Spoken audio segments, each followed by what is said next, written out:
During our last interview, you spoke really candidly about the fear that you felt for Nathan to have to stop the treatment. What has changed? How has that fear evolved since we last spoke? Well, the fear is definitely still there, if not more so. It's, with every passing month, we slowly run out of time. So we just really need everybody to have a sense of urgency that we have, because we worry the more time that goes by, we could end up losing our son. It's very serious. When the cardiologist talked about the changes to Nathan's heart, what went through your mind? I was frightened to get that call, to hear that his heart failure has continued to deteriorate.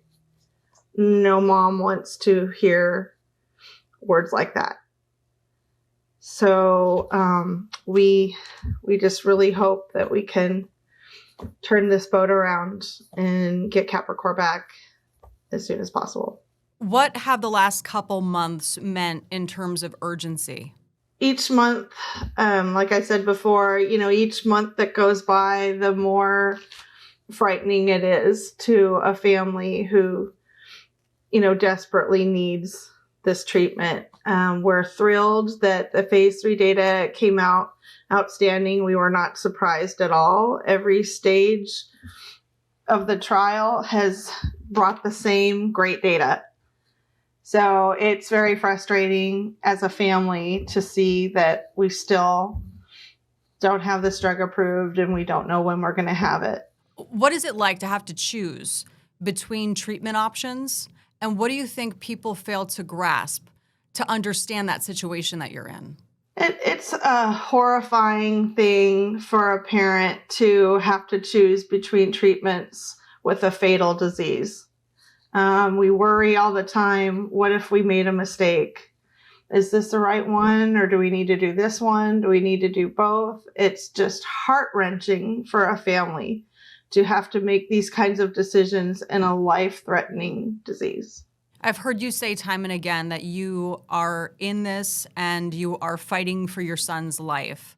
What message do you have for people in power? Time is muscle. And everybody should have the same urgency as the mom who has to sit and watch her son slowly die.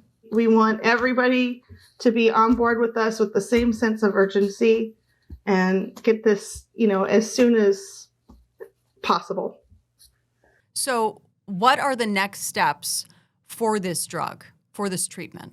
So it is my understanding that the data is being sent to the FDA.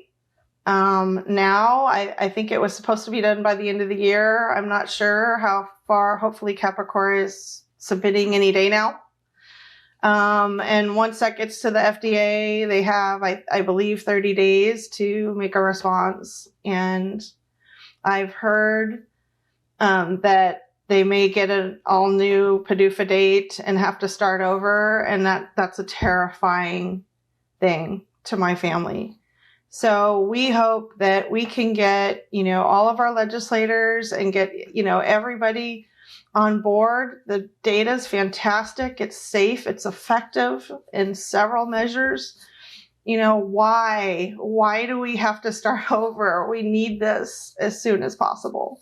Can you give us an update on Nathan? How is he doing right now? He's doing okay. He's in several different community choirs.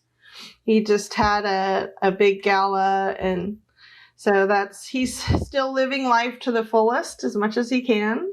We're trying to keep him busy and not to let us stress about getting him the drugs that he needs.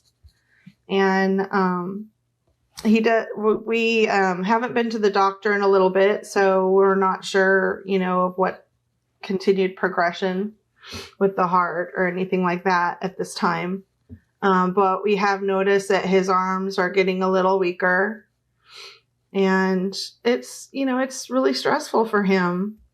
And, this time of year, there's a lot of unfortunately, there's several Duchenne deaths that happen in the winter, and so it's got us all on edge.